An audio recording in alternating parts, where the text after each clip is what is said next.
ये कहानी भोला नाम के एक 18 साल के लड़के की है जो अभी 11वीं क्लास में पढ़ाई कर रहा था।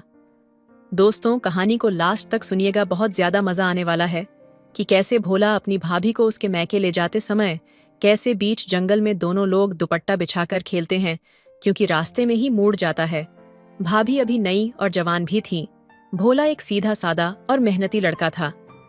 कुछ समय पहले उसके बड़े भाई मोहन की शादी हुई थी। शादी के बाद मोहन काम की तलाश में दूसरे शहर चला गया और उसकी पत्नी घर पर अकेली रह गई। दिन बीतते गए और अकेलेपन की वजह से भाभी कुछ उदास रहने लगीं। एक दिन भाभी ने भोला से कहा, देवर जी, मुझे मायके जाना है, क्या तुम मुझे छोड़ने चलोगे? भोला, जो हमेशा अपने परिवार का ध्यान रखता था, तुरंत मान गया। भाभी को बाइक पर बैठाकर भोला उनके मायके की ओर निकल पड़ा। रास्ता सुनसान था और चारों तरफ घने जंगल थे। आधे रास्ते पर भाभी ने अचानक कहा, भोला, बाइक यहीं रोक दो, मुझे थोड़ी देर के लिए कुछ काम है। भोला ने भाभी की बात मानी और बाइक रोक दी। भाभी उसे लेकर जंगल की एक तरफ जाने लगीं। भोला को कुछ समझ नहीं आ रहा था, लेकिन उसने सवाल नहीं किया। जब वे झाड़ियों के पास पहुंचे तो भाभी ने धीरे से कहा, यहां मेरी एक पुरानी चीज गिरी थी, मैं इसे ढूंढने आई हूं। भोला को यह बात अजीब लगी, लेकिन उसने उनकी मदद करने का फैसला किया। जैसे ही वे झाड़ियों में कुछ ढूंढने लगे, अचानक कुछ ऐसा हुआ जिसे देखकर भोला के होश उड़ गए। क्या था वह रहस्य? क्यों भाभी ने जंगल में रुकने के लिए कहा था? दोस्तों, इस सस्पेंस का खुलासा जानने के लिए वीडियो को अंत तक देखें, क्योंकि आगे जो होगा वह आपको हैरान कर देगा। ये कहानी है बिहार के एक छोटे से गांव की, जहां दो भाई रहा करते थे। बड़े भाई का नाम मोहन था, जिसकी उम्र करीब 28 साल थी। वह दिल्ली में रहकर एक कंपनी में नौकरी करता था और अच्छा पैसा कमाता था। छोटा भाई भोला, जिसकी उम्र करीब 18 साल थी, गांव में ही रहता था। वह घर के छोटे मोटे काम संभालता और अपनी थोड़ी बहुत जमीन पर खेती करता। मोहन अपने छोटे भाई भोला की हर जरूरत का ध्यान रखता। वह दिल्ली से पैसे भेजता, जिनमें से भोला कुछ पैसे खेती किसानी में लगाता और बाकी अपनी जरूरतों के लिए रखता। एक दिन की बात है, भोला के मामा अचानक उसके घर आते हैं। भोला मामा का स्वागत करता है। चाय नाश्ता करते हुए वे आपस में बातें करने लगते हैं। तभी मामा गंभीर होकर कहते हैं, भोला, तुम्हारा भाई मोहन अब जवान हो गया है, उसकी शादी के बारे में सोचना चाहिए। मैंने एक लड़की देखी है, पास के गांव की रहने वाली है, बहुत सुंदर, पढ़ी लिखी और समझदार है। मुझे लगता है वह मोहन के लिए बिल्कुल सही रहेगी। भोला थोड़ी झिझकते हुए कहता है, मामा जी, मैं तो छोटा हूं, इन बातों की ज्यादा समझ नहीं है। आप ही बड़े हैं, अगर आपको लगता है कि ये सही है तो आप बात आगे बढ़ा सकते हैं। लेकिन दोस्तों, आगे क्या हुआ? क्या मोहन इस रिश्ते के लिए तैयार हुआ? क्या भोला और उसके मामा की योजना सफल रही? या फिर इस कहानी में कोई ऐसा मोड़ आया जिसकी किसी ने कल्पना भी नहीं की थी? असली सच्चाई जानने के लिए देखिए हमारी पूरी कहानी। यह कहानी है दो भाइयों और उनके मामा की, जो एक साधारण गांव में रहते थे। बड़े भाई मोहन 28 साल का दिल्ली में काम करता था और छोटा भाई भोला 18 साल का गांव में घर और खेती संभालता था। कहानी तब मोड़ लेती है जब भोला के मामा अचानक उससे मिलने आते हैं। बातचीत के दौरान मामा गंभीर स्वर में कहते हैं, भोला, तुम्हारा भाई अब शादी के लायक हो गया है। मैंने पास के गांव में एक लड़की देखी है, वह सुंदर, पढ़ी लिखी और समझदार है, मोहन के लिए बिल्कुल सही रहेगी। भोला थोड़ा झिझकते हुए कहता है, मामा जी, ये तो बड़े भैया का मामला है, आप उनसे ही बात कीजिए। मामा तुरंत मोहन को फोन लगाते हैं और अपना प्रस्ताव रखते हैं। मोहन हंसते हुए जवाब देता है, मामा जी, अगर आपको लगता है कि यह सही है तो आप लड़की वालों से बात कर सकते हैं, मुझे आपकी पसंद पर भरोसा है। कहानी आगे बढ़ती है। मामा तुरंत लड़की के माता पिता से मिलने जाते हैं। लड़की का नाम अंजू है, 24 साल की, और गांव में अपनी सादगी और समझदारी के लिए जानी जाती है। मामा अंजू के परिवार से मोहन की तारीफ करते हैं। मेरा भांजा दिल्ली में नौकरी करता है और अच्छा कमाता है, वह बेहद समझदार और जिम्मेदार है।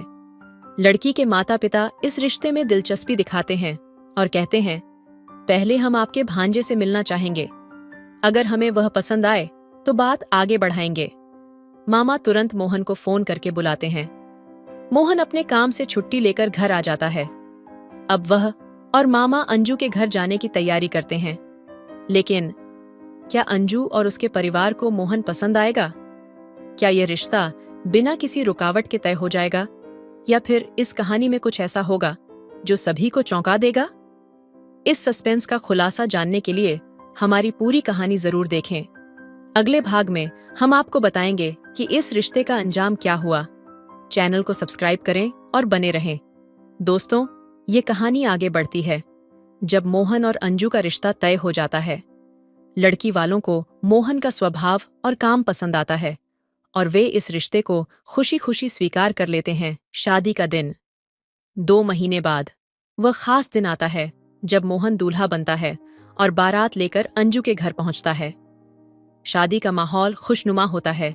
बारातियों का स्वागत धूमधाम से किया जाता है। फिर मोहन और अंजू की शादी पूरे रीति रिवाजों के साथ हो जाती है। अंजू मोहन की दुल्हन बनकर उसके घर आती है। पहली रात जब मोहन अपनी पत्नी के कमरे में जाता है और उसका घूंघट उठाता है तो वह उसकी खूबसूरती देखकर मंत्रमुग्ध हो जाता है। दोनों एक दूसरे से बातचीत करते हैं, अपने जीवन के अनुभव साझा करते हैं और धीरे धीरे एक दूसरे के करीब आते हैं। 1 महीने का सुखद समय बीत जाता है। इसी बीच एक दिन मोहन को कंपनी से फोन आता है। फोन पर उसका मैनेजर कहता है, मोहन, कंपनी में एक जरूरी काम आ गया है, तुम्हें तुरंत वापस आना होगा। अगर तुम नहीं आए तो तुम्हारी नौकरी खतरे में पड़ सकती है। मोहन यह बात अंजू को बताता है। वह थोड़ा चिंता में पड़ जाता है, लेकिन अंजू समझदारी से जवाब देती है, अगर कंपनी ने अर्जेंट बुलाया है तो तुम्हें जाना चाहिए। काम सबसे जरूरी है, मैं यहाँ सब संभाल लूंगी। मोहन अपनी पत्नी की बात से सहमत होकर अपना सामान पैक करता है और अगले दिन दिल्ली की ओर रवाना हो जाता है। लेकिन दिल्ली जाने के बाद क्या मोहन का काम आसानी से पूरा हो गया? क्या अंजू ने अकेले अपने नए घर को संभाल लिया, या फिर इस कहानी में कोई ऐसा मोड़ आने वाला है जो इन दोनों के जीवन को बदल कर रख देगा? इस सस्पेंस का जवाब जानने के लिए जुड़े रहिए और पूरी कहानी देखें। अगले भाग में आपको यह जानने को मिलेगा कि आगे क्या हुआ। दोस्तों, ये कहानी एक दिलचस्प मोड़ लेती है। जब मोहन अपने काम के सिलसिले में दिल्ली चला जाता है तो अंजू को उसके बिना कुछ दिन अकेलापन महसूस होने लगता है। एक दिन भोला अपनी भाभी अंजू से कहता है, भाभी जी, आप इतनी उदास क्यों हो? क्या बात है? क्या आपको भैया की याद आ रही है? अंजू मुस्कुराते हुए कहती है, नहीं देवर जी, ऐसा कुछ नहीं है। भैया से मेरी रोज बात होती है, सब कुछ ठीक है। समय बीतता है और 1 महीने बाद अंजू के मायके से एक फोन आता है।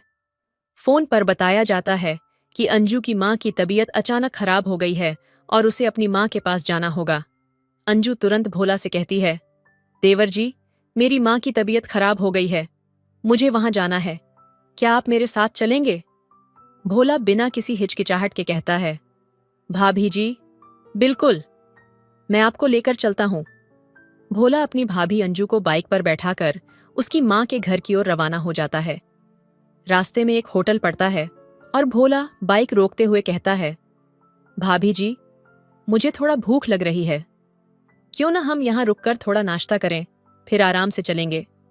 अंजू हंसते हुए कहती है, ठीक है देवर जी, थोड़ी देर आराम कर लेते हैं। ये दोनों होटल के अंदर जाते हैं और एक टेबल पर बैठकर नाश्ता करते हैं। भोला 2 समोसे मंगवाता है और दोनों साथ में नाश्ता करते हैं। फिर वे अपनी यात्रा जारी रखते हैं। लेकिन क्या अंजू की मां की तबीयत सच में खराब थी, या फिर इसके पीछे कोई गहरी वजह थी? क्या अंजू और भोला के बीच इस सफर में कुछ ऐसा घटने वाला था जो पूरी कहानी का रुख बदल दे? इस सस्पेंस को जानने के लिए जुड़े रहिए। हम आपको बताएंगे कि आगे क्या हुआ। जब और थोड़ी दूरी पर ये दोनों पहुंचते हैं तो रास्ते में एक सुनसान जंगल आता है। चारों ओर झाड़ियां होती हैं।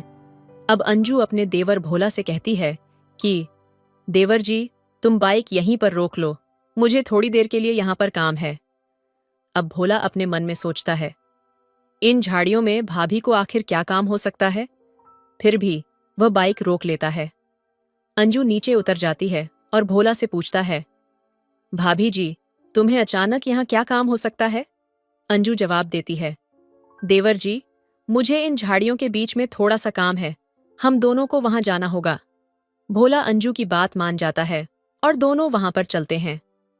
थोड़ी देर बाद भोला अंजू से फिर पूछता है, भाभी जी, यहां तुम्हें क्या काम करना है? अंजू समझाते हुए कहती है, देवर जी, मैं बस तुमसे कुछ बातें करना चाहती हूँ। मैं चाहती हूँ कि तुम मेरे साथ थोड़ा समय बिताओ। भोला अब समझ जाता है और दोनों एक दूसरे के साथ कुछ वक्त बिताते हैं। थोड़ी देर बाद वे दोनों थक कर बैठ जाते हैं और फिर भोला अपनी भाभी को लेकर उसकी माँ के घर चला जाता है। अंजू अपनी बीमार माँ को देखकर चिंतित हो जाती है और कहती है, माँ, तुम समय पर दवाई नहीं ले रही हो, तुम समय पर खाना नहीं खा रही हो, इसीलिए तुम बीमार हो रही हो। फिर वह अपनी माँ से कहती है, मैं तुमसे मिलने के लिए आई हूँ, लेकिन ज्यादा समय नहीं रुक सकती क्योंकि मुझे कल सुबह अपने ससुराल जाना होगा। उसकी माँ कहती है, ठीक है बेटा, कोई बात नहीं, तुम यहां तक आई हो, मेरे लिए यही काफी है। अगले दिन सुबह भोला अपनी भाभी को बाइक पर बैठाकर घर वापस चला जाता है। अंजू ने भोला से जो समय बिताया उसमें वह खुश थी और यह एक सामान्य रिश्ते का हिस्सा था जहां दोनों एक दूसरे के साथ समय बिताते थे। अब दोनों नियमित रूप से एक दूसरे से संवाद करते थे और एक दूसरे की मदद करते थे। समय के साथ अंजू ने एक बच्चे को जन्म दिया। मोहन, जो दिल्ली से वापस घर आ गया था, अपनी पत्नी के साथ रहने लगा। जीवन में कई बार लोग अपनी इच्छाओं और जरूरतों के लिए अन्य लोगों से सहायता लेते हैं। अंजू ने अपनी कठिनाइयों को हल करने के लिए अपनी मदद के लिए अपने परिवार के सदस्य का सहारा लिया।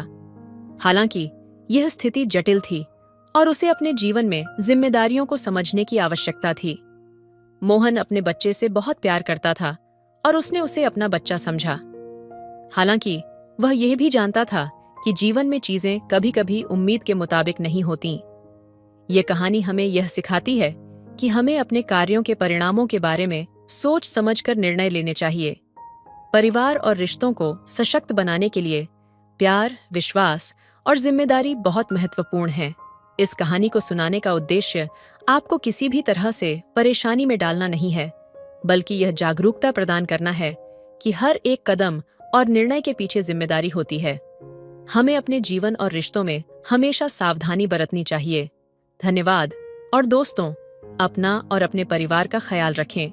हम फिर एक नई कहानी के साथ मिलेंगे। हेलो दोस्तों, स्वागत है आपका हमारे YouTube चैनल पर। आज की कहानी बहुत ही अच्छी है। नेहा, एक 18 साल की जिंदा दिल लड़की, अपने छोटे से गांव में रहती थी। वह 12वीं कक्षा की छात्रा थी, लेकिन पढ़ाई लिखाई में उसका मन नहीं लगता था। नेहा के पिता का सपना था कि उनकी बेटी एक सरकारी अफसर बने और उनका नाम रोशन करे। वह उसे पढ़ाई में प्रोत्साहित करते, लेकिन नेहा का झुकाव कुछ और ही था। नेहा अपने दोस्तों के साथ मस्ती करने, खेल कूद में वक्त बिताने और गांव की गलियों में बेफिक्र दौड़ने में ज्यादा खुश रहती थी।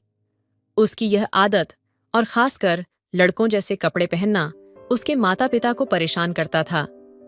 वे उसे बार बार समझाने की कोशिश करते कि वह लड़की है और उसे समाज के अनुसार व्यवहार करना चाहिए।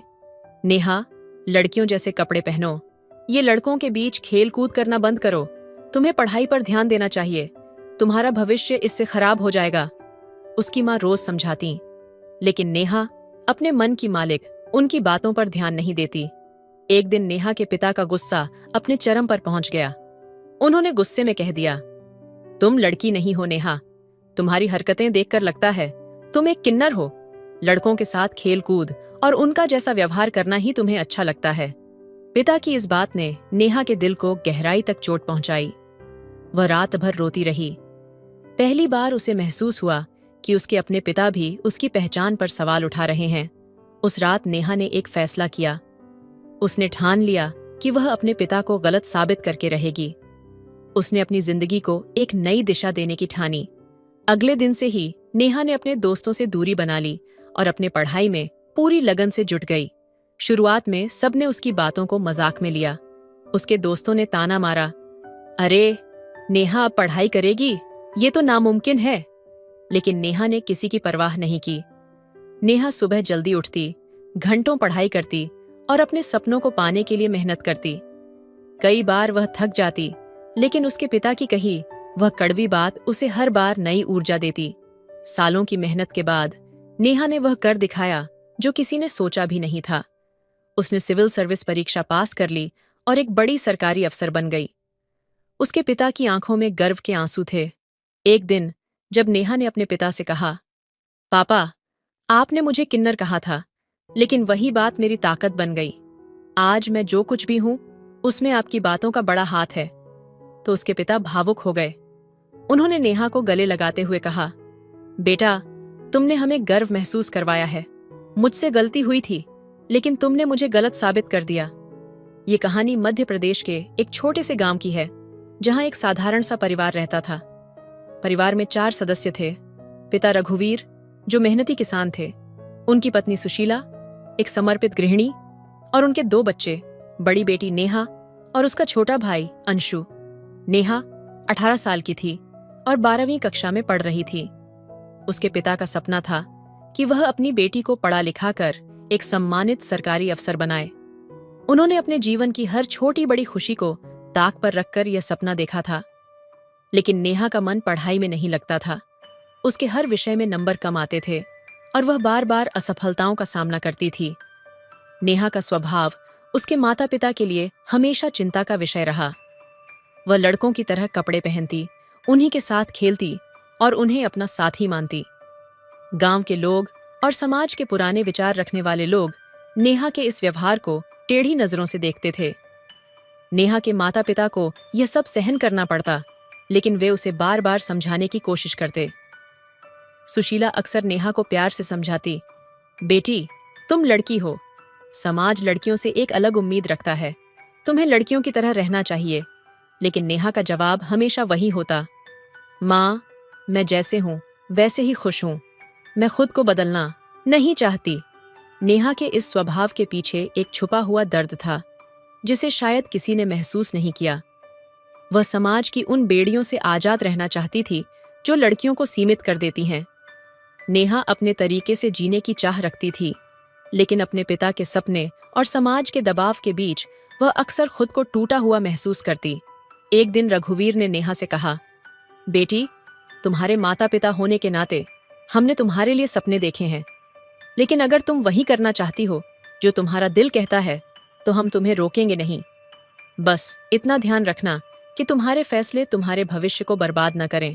ये सुनकर नेहा की आंखों में आंसू आ गए। उसने पहली बार महसूस किया कि उसके पिता के सपनों के पीछे उनका कितना प्यार और त्याग छिपा है। उसने ठान लिया कि वह पढ़ाई में मेहनत करेगी, लेकिन अपने असली स्वभाव को नहीं बदलेगी। नेहा ने धीरे धीरे पढ़ाई पर ध्यान देना शुरू किया। अपने माता पिता की उम्मीदों को पूरा करने और अपनी पहचान को बनाए रखने की इस जद्दोजहद ने उसे और मजबूत बना दिया। मध्य प्रदेश के एक छोटे से गांव में नेहा के परिवार पर समाज का दबाव दिन प्रतिदिन बढ़ता जा रहा था। नेहा के माता पिता उसकी हरकतों से चिंतित थे। उनकी बेटी का व्यवहार, लड़कों जैसे कपड़े पहनना और उन्हीं के साथ खेलना गांव वालों की चर्चा का विषय बन चुका था। एक दिन नेहा के पिता रघुवीर और मां सुशीला ने फैसला किया कि नेहा को डॉक्टर के पास ले जाया जाए। कहीं ऐसा तो नहीं कि उसकी मानसिक स्थिति ठीक न हो। जब डॉक्टर ने नेहा का पूरा चेकअप किया तो उन्होंने कहा, आपकी बेटी पूरी तरह से स्वस्थ है। ये कोई बीमारी नहीं है, बस उसका व्यक्तित्व है। उसे समझने की कोशिश कीजिए। डॉक्टर की यह बात सुनकर माता पिता थोड़ा आश्वस्त हुए, लेकिन गांव वालों की तीखी टिप्पणियां लगातार उनकी आत्मा को छलनी करती रहीं। लोग कहते, आपकी बेटी तो लड़कों के साथ रहती है, वह लड़की नहीं, किन्नर जैसी है। इन शब्दों ने रघुवीर और सुशीला को भीतर तक हिला दिया। समाज के इस ताने और दबाव ने रघुवीर का धैर्य तोड़ दिया। एक दिन जब नेहा अपने दोस्तों के साथ खेलकर घर लौटी तो रघुवीर गुस्से से भर उठे। उन्होंने नेहा को डांटा और कहा, मुझे तो लगता है तुम लड़की नहीं हो, तुम किन्नर हो, इसलिए तुम लड़कों जैसे कपड़े पहनती हो और उन्हीं के साथ रहती हो। नेहा के लिए यह शब्द किसी तीर की तरह थे। उसने अपने पिता की आंखों में जो निराशा देखी, उसने उसकी आत्मा को झकझोर दिया।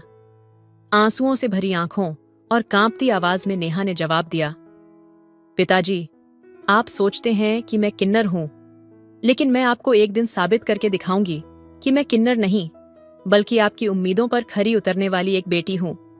उस रात नेहा पूरी तरह टूट चुकी थी। वह अकेले बैठकर सोचने लगी कि क्या वह सच में गलत है, क्या उसका व्यवहार उसके माता पिता और समाज के लिए बोझ बन गया है। लेकिन फिर उसने अपने अंदर एक नई ऊर्जा महसूस की।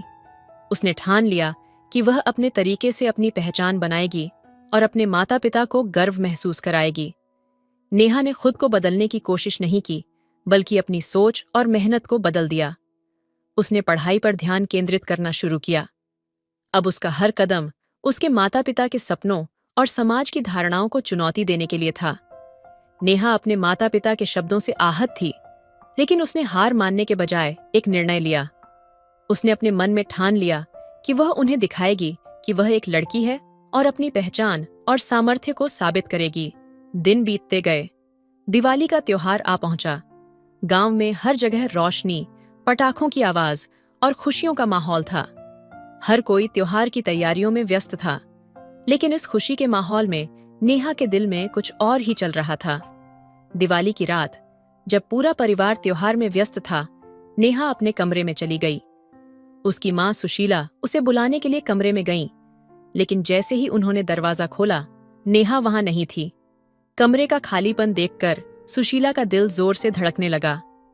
नेहा, नेहा, कहाँ गई ये लड़की? सुशीला पूरे घर में नेहा को ढूंढने लगी, लेकिन नेहा कहीं नहीं मिली। घबराई हुई सुशीला ने अपने पति रघुवीर को बताया, नेहा घर में नहीं है, मैंने हर जगह देख लिया। रघुवीर के चेहरे पर चिंता की लकीरें उभर आईं। वह तुरंत गांव के उन लड़कों के पास गए जिनके साथ नेहा अक्सर खेला करती थी। उन्होंने हर किसी से पूछा, क्या तुमने नेहा को देखा है? लेकिन सभी का जवाब एक ही था, नहीं चाचा, हमने नेहा को नहीं देखा। नेहा का कोई पता नहीं चलने पर परिवार पर घबराहट का साया छा गया। वे रात भर जागते रहे, उम्मीद करते रहे कि नेहा कहीं आसपास ही होगी और सुबह तक लौट आएगी। लेकिन सुबह हो गई और नेहा का कोई सुराग नहीं मिला। रघुवीर ने सुबह के उजाले में गांव में फिर से नेहा की तलाश शुरू की। उन्होंने हर चौखट पर जाकर पूछा, लेकिन नेहा का कहीं अता पता नहीं था। सुशीला की आंखों में आंसू थे। उन्हें समझ नहीं आ रहा था कि उनकी बेटी कहाँ चली गई और क्यों। अब यह चिंता सिर्फ माता पिता तक सीमित नहीं रही। गांव के लोग भी नेहा की खोज में शामिल हो गए। हर किसी के मन में सवाल था, नेहा कहाँ गई होगी? क्या उसने कुछ गलत कदम उठाया, या फिर वह किसी अनजान जगह पर चली गई? नेहा की अनुपस्थिति ने हर दिल में बेचैनी भर दी। उसकी मां का रो रो कर बुरा हाल था और रघुवीर अंदर से टूट चुके थे। उन्होंने खुद से कहा, क्या हमने अपनी बेटी को इतना आहत कर दिया कि उसने घर छोड़ दिया? क्या हमारे शब्द उसके लिए इतने कठोर थे कि वह यह सब सह न सकी? लेकिन किसी को नहीं पता था कि नेहा ने यह कदम क्यों उठाया। उसने अपने दिल में क्या ठान रखा था? और सबसे बड़ा सवाल यह था, क्या नेहा लौट कर आएगी? नेहा के अचानक गायब होने से परिवार की दुनिया थम सी गई थी। रघुवीर और सुशीला हर गली, हर चौखट पर अपनी बेटी को ढूंढ चुके थे। जब उनकी हर कोशिश नाकाम रही, तो आखिरकार वे थके हारे नजदीकी पुलिस स्टेशन पहुंचे और नेहा की गुमशुदगी की रिपोर्ट दर्ज करवाई। पुलिस तुरंत हरकत में आई। नेहा का मामला अब एक अनजान चुनौती बन गया था। सबसे पहले उन लड़कों से पूछताछ की गई जिनके साथ नेहा खेला करती थी। पुलिस एक एक करके हर घर गई, हर लड़के से सवाल किए, लेकिन कोई भी ठोस जानकारी नहीं मिली। हर उत्तर एक बंद दरवाजे जैसा महसूस हुआ। अब पुलिस ने नेहा की कॉल डिटेल निकालनी शुरू की। घंटों तक डेटा खंगाला गया, लेकिन वहां भी कोई सुराग नहीं मिला। ये केस हर गुजरते पल के साथ और जटिल होता जा रहा था। नेहा के माता पिता का रो रो कर बुरा हाल था। सुशीला का चेहरा हर बीते दिन के साथ बुझता जा रहा था। उनकी आंखों से आंसू थमने का नाम ही नहीं ले रहे थे। रघुवीर अंदर से टूट चुके थे, लेकिन अपने परिवार को संभालने की कोशिश कर रहे थे। हर रात उनके मन में यही सवाल गूंजता, नेहा कहाँ होगी? क्या वह ठीक होगी? क्या हमने ही उसे इतना आहत कर दिया कि वह हमें छोड़कर चली गई? 1 हफ्ता गुजर गया। पुलिस पूरी ताकत के साथ नेहा की तलाश में जुटी रही, लेकिन हर दिशा में सन्नाटा ही था। उसके माता पिता की उम्मीदें अब धीमी पड़ने लगी थीं। आखिरकार जब वे दोबारा पुलिस स्टेशन पहुंचे, तो वहां के दारोगा ने कहा, जब आपकी बेटी का कोई सुराग मिलेगा तो हम आपको तुरंत सूचित करेंगे। ये शब्द सुनकर भी उनका दर्द कम नहीं हुआ। नेहा का घर लौटने का इंतजार करते हुए एक और महीना बीत गया। हर गुजरते दिन के साथ उनका दुख गहराता गया। रघुवीर रातों को जागते हुए अपनी बेटी की तस्वीर देखते और सोचते, क्या हमसे कोई गलती हो गई? क्या हमने कभी उसकी बातों को समझने की कोशिश नहीं की? सुशीला के लिए हर सुबह एक नई तकलीफ बन चुकी थी। वह दरवाजे पर बैठी रहती, हर गुजरते इंसान की तरफ उम्मीद भरी नजरों से देखती, जैसे वह कोई खबर लेकर आएगा, लेकिन कोई नहीं आता। इस पूरे समय पुलिस की टीमें हर दिशा में नेहा की तलाश कर रही थीं। गांव और उसके आसपास के इलाकों को खंगाला जा चुका था, लेकिन नेहा का कोई सुराग नहीं मिला। माहौल अब केवल डर और दुख से भरा हुआ था।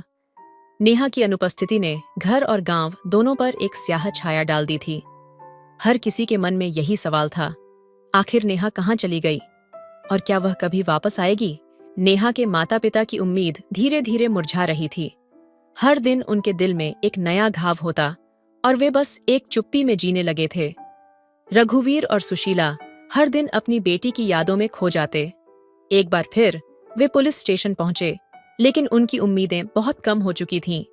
दारोगा साहब, रघुवीर ने गहरी निराशा के साथ पूछा, क्या हमारी बेटी का कोई सुराग मिला? दारोगा साहब ने धीरे से सिर हिलाया। मुझे अफसोस है, लेकिन आपकी बेटी का कुछ भी पता नहीं चला।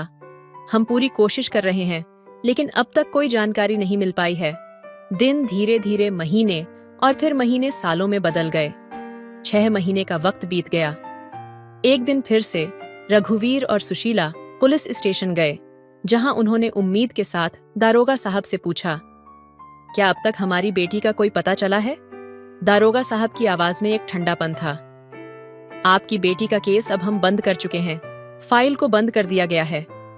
रघुवीर और सुशीला की आंखों में आंसू थे, लेकिन उनके पास और कोई जवाब नहीं था। वे चुपचाप स्टेशन से बाहर आ गए, मानो उनकी दुनिया पूरी तरह से थम सी गई थी। उन्होंने सोचा, क्या अब हमें इसे भूल जाना चाहिए? घर लौटते हुए उनके कदम भारी थे। 1 साल गुजर गया और नेहा की यादें धीरे धीरे एक दर्द बनकर उनके दिल में बस गई थीं।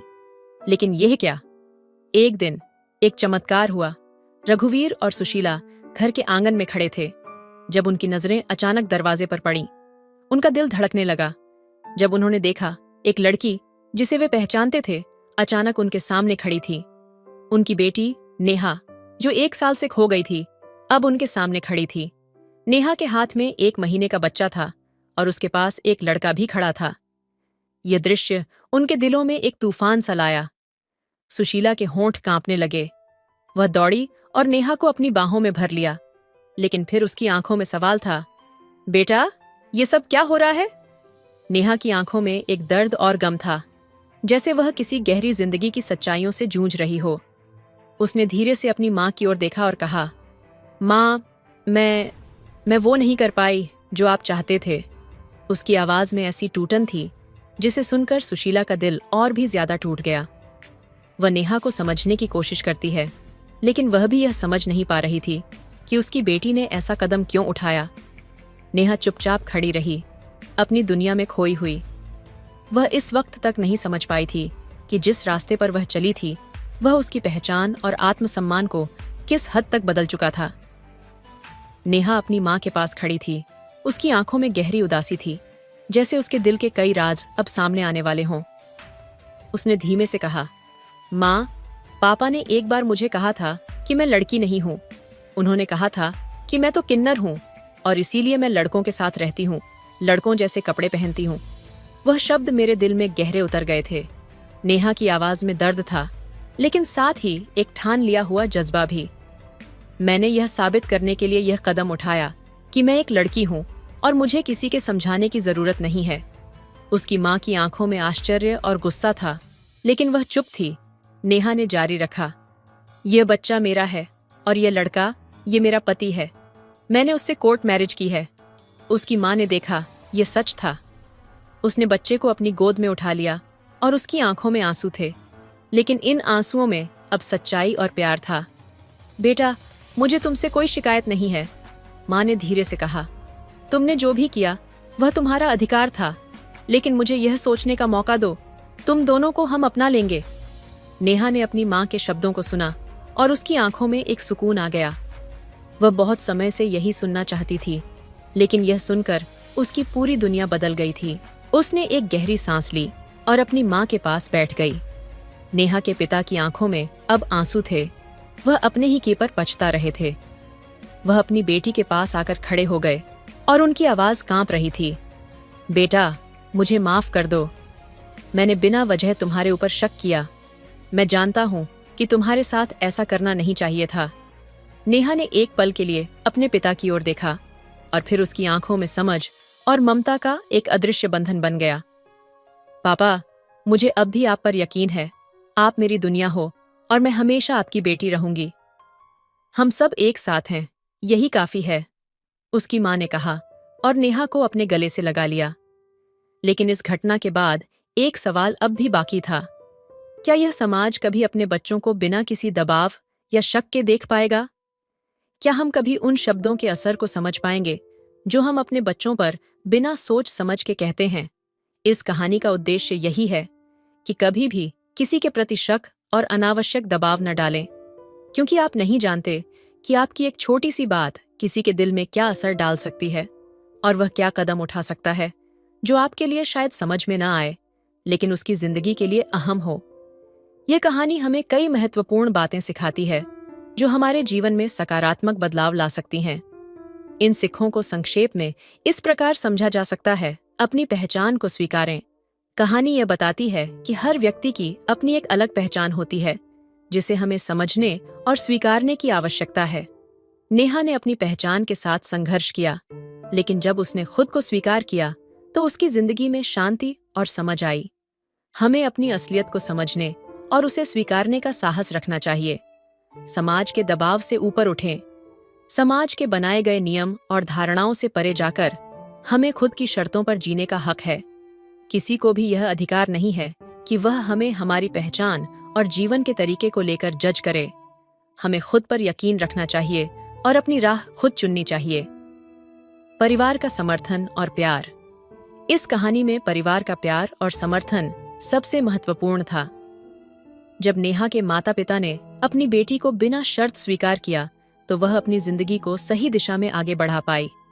यह हमें यह सिखाता है कि परिवार की समझ और सहानुभूति जीवन के कठिन समय में सबसे बड़ी ताकत बन सकती है। माफी और समझ की अहमियत। नेहा के पिता ने अपनी बेटी से माफी मांगी और अपनी गलतियों को स्वीकार किया। यह दिखाता है कि माफी मांगना और अपने कार्यों के लिए जिम्मेदारी लेना किसी भी रिश्ते को मजबूत बनाता है। हमें अपनी गलतियों को स्वीकार करके माफी मांगने का साहस रखना चाहिए ताकि रिश्ते में विश्वास और समझ बनी रहे। शब्दों की ताकत। कहानी में यह भी सिखाया गया है कि हमारे शब्दों का दूसरों पर गहरा असर हो सकता है। हमें कभी भी किसी को नीचा दिखाने या बिना सोच समझे कोई बात नहीं करनी चाहिए। शब्दों का चुनाव हमेशा समझदारी से करना चाहिए, क्योंकि वे किसी की आत्मा को छू सकते हैं या उसे चोट पहुंचा सकते हैं। ये कहानी हमें यह सिखाती है कि हमें अपने बच्चों, परिवार और समाज के लोगों को बिना किसी पूर्वाग्रह के समझना चाहिए। उनकी पहचान और निर्णयों को सम्मान देना चाहिए, क्योंकि हम कभी नहीं जान सकते कि हमारी एक छोटी सी बात किसी के जीवन को कैसे प्रभावित कर सकती है। तो दोस्तों, आपको यह कहानी कैसी लगी कमेंट करके जरूर बताएं। मिलते हैं अगले कहानी में, तब तक अपना ख्याल रखिए। धन्यवाद। हेलो दोस्तों, स्वागत है आपका हमारे YouTube चैनल पर। आज की कहानी बहुत ही दिलचस्प है। वह एक सुबह की यात्रा थी जब दिव्या अपनी रोज की यात्रा के लिए ट्रेन में सवार हुई। भीड़-भाड़ के बावजूद वह अपने आप को शांत रखने की कोशिश कर रही थी, लेकिन अचानक सामने वाले सीट पर बैठा युवक उसकी नजरों में आ गया। वह लड़का, जो बहुत ही आकर्षक और स्मार्ट दिखता था, बार बार उसकी ओर देख रहा था और हल्की सी मुस्कान के साथ उसकी तरफ इशारा कर रहा था। दिव्या थोड़ी अचंभित हुई, लेकिन उसके दिल में हलचल मच गई। उसकी मुस्कान ने जैसे उसे जादू सा किया था। धीरे धीरे दोनों की आंखों का मिलना बढ़ने लगा। दिव्या ने भी उसे मुस्कुराते हुए जवाब दिया। ऐसा लग रहा था जैसे दोनों एक दूसरे के ख्यालों में खो चुके थे। कुछ देर बाद लड़के ने धीरे से अपनी बात शुरू की। क्या आप अक्सर इस रूट पर सफर करती हैं? दिव्या ने सिर झुकाते हुए हल्के से कहा। जी हाँ, रोज। लेकिन आप? मैं भी रोज ही आता हूँ, लेकिन आज आपका चेहरा कुछ खास लग रहा था, लड़के ने कहा, और उसकी आंखों में एक चमक थी, जैसे वह सच में कुछ महसूस कर रहा हो। इस छोटे से संवाद ने दोनों को और करीब ला दिया। बातें धीरे धीरे बढ़ने लगीं। ट्रेन के हर स्टेशन पर उनकी मुलाकात और बातचीत गहरी होती जा रही थी। एक दूसरे के बारे में जानने की उत्सुकता बढ़ने लगी थी। दिव्या ने महसूस किया कि उसका दिल तेजी से धड़कने लगा था। लड़का, जिसका नाम आदित्य था, उसे अपने सपनों की तरह महसूस होने लगा। क्या आप जानते हैं, कभी कभी हमें अपनी जिंदगी के सबसे खूबसूरत लम्हे अचानक ही मिल जाते हैं, आदित्य ने मुस्कुराते हुए कहा। दिव्या ने चौंकते हुए जवाब दिया, आपका क्या मतलब है? आदित्य ने उसकी ओर देखा। मेरा मतलब है, आज जब आप मुझसे बात कर रही हैं तो ऐसा लगता है जैसे सब कुछ सही हो गया है, जैसे यह रास्ता मेरे लिए खास है। दिव्या का दिल एक खुशी से भर गया। कुछ पल की चुप्पी के बाद उसने कहा, मुझे भी लगता है कुछ खास है, आपसे मिलकर अच्छा लगा। समय के साथ दोनों की मुलाकातें बढ़ने लगीं। हर दिन ट्रेन में मिलने का इंतजार रहता और हर दिन वे एक दूसरे से और भी गहरे जुड़ते जाते। उनकी बातचीत और मुस्कानें एक दूसरे के दिल में प्यार के बीज बोने लगीं। और फिर एक दिन आदित्य ने दिव्या से कह दिया, क्या तुम मेरे साथ इस यात्रा को हमेशा के लिए करना चाहोगी? दिव्या की आंखों में आंसू थे, लेकिन वो खुशी के थे। उसने हाँ कहा, और दोनों के दिलों में उस ट्रेन की सवारी ने अपनी एक नई शुरुआत की थी। प्यार की सवारी। समय बीतता गया और आदित्य और दिव्या की मुलाकातों ने एक नई दिशा ले ली। हर सुबह की ट्रेन यात्रा अब एक खास इंतजार बन गई थी। दोनों के बीच अब न सिर्फ हल्की फुल्की बातें होती थीं, बल्कि एक दूसरे के दिलों में गहरे राज भी पलने लगे थे। एक दिन जब दिव्या ट्रेन में बैठी थी और आदित्य का इंतजार कर रही थी, उसने देखा कि आदित्य उसके पास आने से पहले ही थोड़ी देर खड़ा होकर उसे देख रहा था। उसकी आंखों में एक गहरी भावनाओं का तूफान था। जब आदित्य सामने आया तो दिव्या ने मुस्कान के साथ पूछा, क्या हुआ, आज कुछ अलग लग रहे हो? आदित्य ने अपनी नजरें दिव्या की आंखों में डालीं और कहा, तुमसे मिलने से पहले मैं कभी नहीं जानता था कि किसी से इतना जुड़ाव महसूस हो सकता है। तुम्हारे बिना ये ट्रेन की यात्रा अब अधूरी सी लगती है। तुमसे हर दिन बात करके, हर पल तुम्हारे साथ बिताकर मुझे ऐसा महसूस होता है जैसे मेरी जिंदगी में एक नया रंग आ गया हो। दिव्या के दिल में हलचल मच गई। उसका चेहरा गुलाबी हो गया और वह कुछ कहने से पहले थोड़ी देर चुप रही। फिर उसने कहा, मुझे भी यही लगता है। तुम्हारे साथ ये सफर और भी खूबसूरत लगने लगा है, जैसे हमारी बातें, हमारी मुस्कान, सब कुछ बहुत खास है। आदित्य ने उसकी बातों को महसूस किया और बिना कुछ कहे उसने दिव्या का हाथ अपने हाथों में ले लिया। दिव्या के दिल की धड़कनें तेज हो गईं। उसका मन कह रहा था कि वह आदित्य के साथ हमेशा के लिए इस सफर पर जाना चाहती है, लेकिन वह डर भी रही थी। डर था कि क्या यह प्यार सच में हमेशा के लिए रहेगा। आदित्य ने दिव्या के हाथों को कसकर पकड़ा और कहा, दिव्या, मैं जानता हूं कि तुम डर रही हो, लेकिन मैं तुमसे एक वादा करता हूं, मैं तुमसे कभी दूर नहीं जाऊंगा। जितनी गहराई से तुम मुझसे जुड़ी हो, मैं भी तुम्हारे साथ उतनी ही गहराई से जुड़ चुका हूं। हम दोनों के बीच यह प्यार, ये रिश्ते की बंधन, ये सफर कभी खत्म नहीं होगा।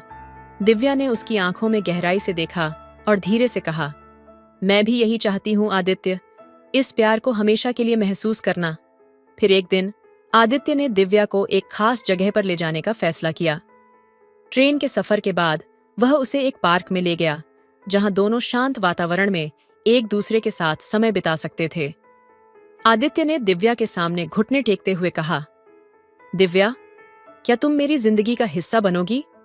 क्या तुम मेरे साथ हमेशा के लिए इस सफर पर चलोगी? दिव्या की आंखों में आंसू थे, लेकिन यह खुशी के आंसू थे। उसने हाँ कहा और आदित्य के गले लग गई। उस पल में दोनों का प्यार और भी गहरा हो गया। उनके दिल एक दूसरे के लिए धड़क रहे थे और ट्रेन के सफर से शुरू हुई यह कहानी अब दोनों के जीवन का सबसे अहम हिस्सा बन चुकी थी। अब उनकी मुलाकातें और बातचीत सिर्फ ट्रेन में नहीं, बल्कि हर मोड़ पर एक दूसरे के साथ होती थीं। दोनों ने एक दूसरे का हाथ थामा और हर दिन नए सपनों और खुशियों के साथ अपने प्यार की नई मंजिलों को तय किया। समय के साथ आदित्य और दिव्या का रिश्ता और भी गहरा हो गया। दोनों के बीच की समझ एक दूसरे के प्रति विश्वास और प्यार अब हर पल महसूस होने लगा था। ट्रेन में उनकी मुलाकातें अब किसी खूबसूरत दिन का हिस्सा बन चुकी थीं, लेकिन अब उनका प्यार सिर्फ वहां तक सीमित नहीं था। वे एक दूसरे के जीवन में पूरी तरह से समाहित हो गए थे। एक शाम जब आदित्य और दिव्या एक कैफे में बैठे थे, आदित्य ने अचानक दिव्या से कहा, तुम जानते हो दिव्या, जब से तुम मेरी जिंदगी में आई हो तब से मुझे किसी और चीज की जरूरत नहीं रही। मेरा दिल अब पूरी तरह से तुम्हारा है। तुम्हारे बिना तो जैसे मेरा अस्तित्व ही अधूरा सा लगता है। दिव्या ने उसकी बातों को सुना और उसकी आंखों में एक हल्की सी मुस्कान तैर गई। तुमसे मिलकर मुझे ऐसा लगता है जैसे मेरी सारी खोई हुई खुशियां वापस मिल गई हैं, जैसे जीवन ने मुझे एक नई शुरुआत दी हो, दिव्या ने कहा और आदित्य के हाथ को हल्का सा पकड़ लिया। दोनों के बीच चुप्पी थी, लेकिन वह चुप्पी अब बोझिल नहीं बल्कि आरामदायक और प्यार से भरी हुई थी। फिर आदित्य ने एक गहरी सांस लेते हुए कहा, क्या तुम सोचती हो कि हम दोनों के बीच यह प्यार हमेशा के लिए रहेगा? दिव्या ने उसकी आंखों में देखा और उसके दिल ने तुरंत जवाब दिया, हाँ, मैं जानती हूं कि यह प्यार कभी खत्म नहीं होगा। हम दोनों एक दूसरे के लिए बने हैं। आदित्य ने दिव्या का हाथ मजबूती से पकड़ा और उसे अपने पास खींच लिया। तुमसे एक सवाल पूछूं? बिल्कुल, दिव्या ने हल्की सी मुस्कान के साथ कहा। क्या तुम मेरे साथ अपनी पूरी जिंदगी बिताना चाहोगी?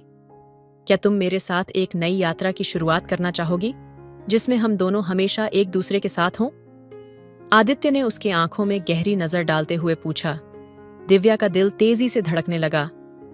यह वह पल था जिसका वह इंतजार कर रही थी। उसने बिना किसी हिचकिचाहट के जवाब दिया, हाँ आदित्य, मैं तुम्हारे साथ अपना पूरा जीवन बिताना चाहती हूं। आदित्य के चेहरे पर एक विशाल मुस्कान फैल गई।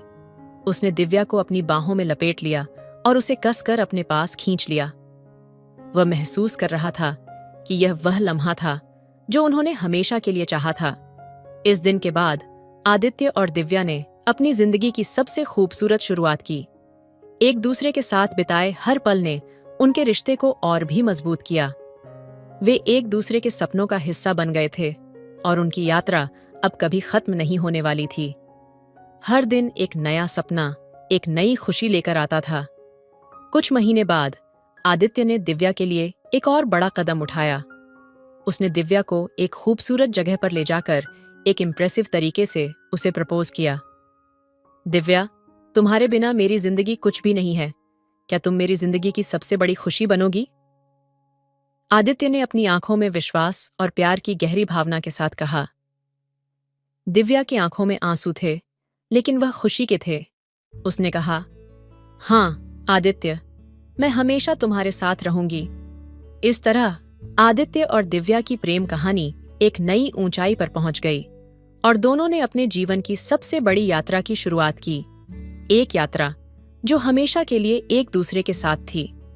दिव्या और आदित्य के रिश्ते ने अब एक नई गहराई पकड़ ली थी, लेकिन उस गहराई के साथ कुछ ऐसा था जो नजर नहीं आ रहा था, कुछ ऐसा जो उनके बीच सस्पेंस बना हुआ था।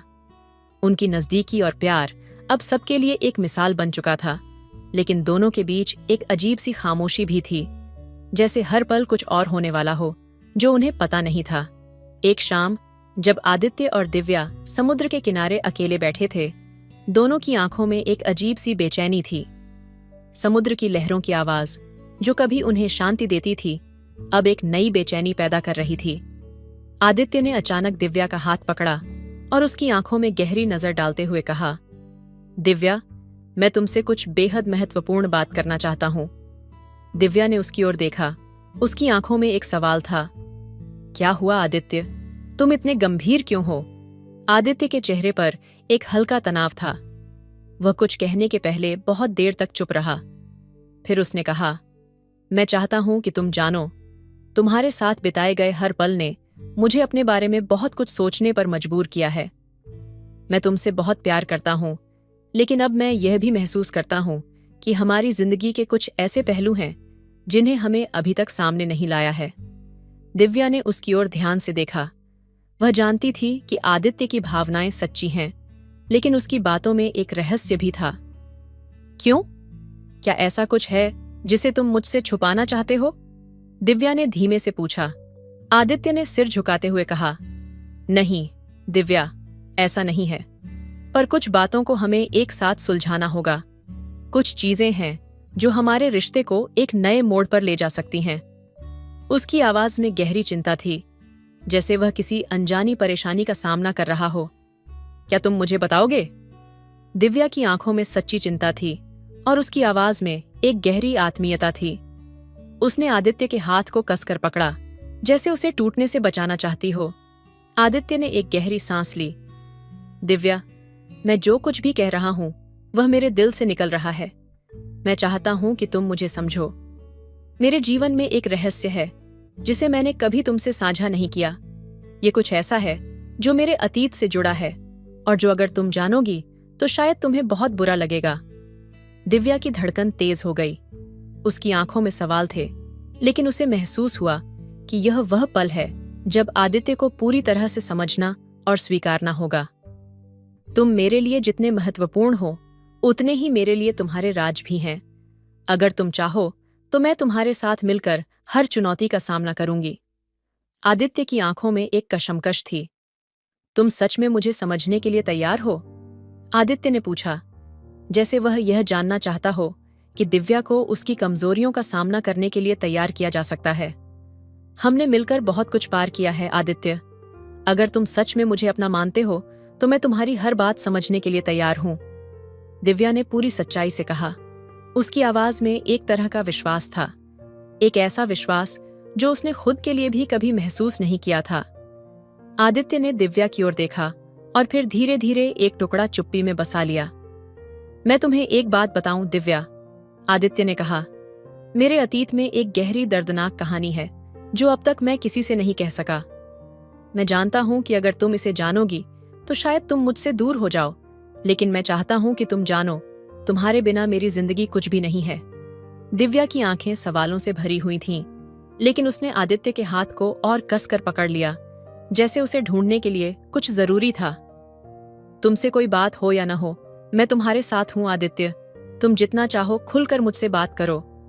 आदित्य ने एक लंबी सांस ली और फिर, जैसे उसे एक और कदम बढ़ाने का साहस मिला, उसने कहा, मैं तुम्हें बताता हूं।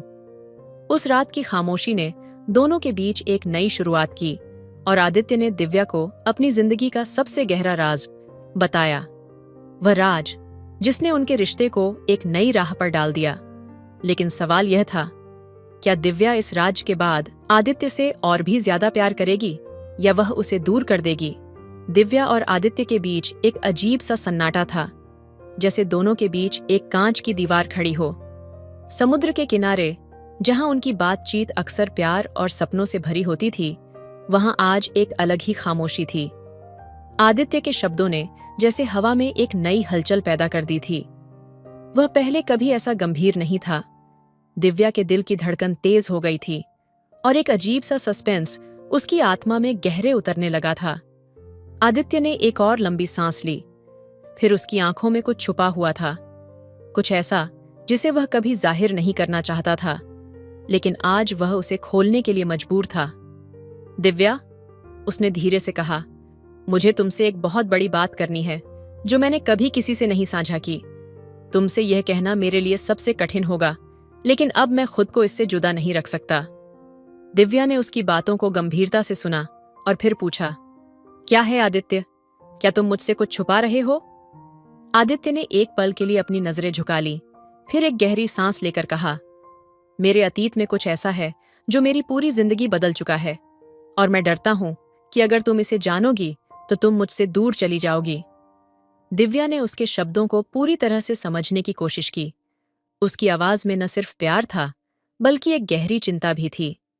आदित्य, हम दोनों ने एक दूसरे से बहुत कुछ सीखा है। तुम्हारा अतीत तुम्हारा हिस्सा है और मैं चाहती हूं कि तुम मुझे अपनी पूरी कहानी बताओ, ताकि हम दोनों एक दूसरे को सही से समझ सकें। आदित्य ने कुछ देर चुप रहकर उसकी ओर देखा, जैसे वह खुद को तैयार कर रहा हो। फिर उसने धीरे से कहना शुरू किया, दिव्या, मैं कभी वह आदमी नहीं था जो तुम्हें अब नजर आता है। मैं एक बेहद मुश्किल और खतरनाक दुनिया से निकला हूं और कभी सोच भी नहीं सकता था कि मेरा जीवन इतना बदल जाएगा। मैं एक ऐसे काम में शामिल था जिसे मैं अपनी जिंदगी का सबसे बड़ा अंधेरा मानता था। दिव्या की आंखों में सवाल था, लेकिन उसकी आवाज में एक विश्वास था। क्या तुम मुझे यह सब समझा रहे हो आदित्य? क्या तुम एक बार फिर वही सब कर रहे हो? आदित्य ने उसके सवाल का जवाब देने से पहले एक लंबी खामोशी बनाई। नहीं दिव्या, मैं अब वह आदमी नहीं हूं। वह सब खत्म हो चुका है।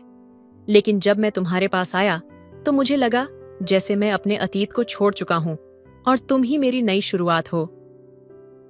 दिव्या को अब समझ में आ रहा था कि आदित्य की चुप्पी में कितनी गहरी तड़प और दर्द था। तुम्हारा अतीत तुम्हारे साथ रहेगा आदित्य, लेकिन वो अतीत कभी भी तुम्हारी जिंदगी में वापसी नहीं करेगा, क्योंकि तुम अब मेरे साथ हो और हम दोनों का भविष्य एक साथ है। आदित्य ने उसकी बातों को महसूस किया और फिर उसे अपनी ओर खींच लिया। दिव्या, क्या तुम सच में मेरे साथ इस अंधेरे अतीत को अपने जीवन का हिस्सा बनाओगी? हम दोनों का भविष्य साफ है आदित्य, और हम दोनों ने अपने अतीत से निकलकर एक नई शुरुआत की है। हम जो भी करेंगे हम एक दूसरे के साथ करेंगे। दिव्या ने ठान लिया और उसके गले लग गई। लेकिन कहानी यहां खत्म नहीं होती। ठीक उसी वक्त आदित्य के फोन की घंटी बजी। एक अनजाना नंबर था। आदित्य ने बिना किसी सवाल के फोन उठाया और जैसे ही वह सुनने लगा उसका चेहरा सफेद पड़ गया। क्या? ये कैसे हो सकता है? उसने बुदबुदाया। दिव्या ने घबराई हुई आवाज में पूछा, क्या हुआ आदित्य? तुम ठीक हो? आदित्य ने फोन रखते हुए धीरे से कहा, दिव्या, वह अतीत अब वो मेरे पीछे नहीं छोड़ेगा और मुझे लगता है वह हमारे पास आ रहा है। दिव्या का दिल तेजी से धड़कने लगा। वह समझ गई कि आदित्य का अतीत सिर्फ उसका नहीं, अब उनका भी हिस्सा बनने वाला था और अब उन्हें इस खतरनाक अतीत से लड़ना था। लेकिन क्या वे साथ मिलकर इस अतीत को मात दे पाएंगे? क्या उनका प्यार इस संकट से पार पा सकेगा? यह एक ऐसा सवाल था जिसका जवाब उन्हें खुद ही ढूंढना था।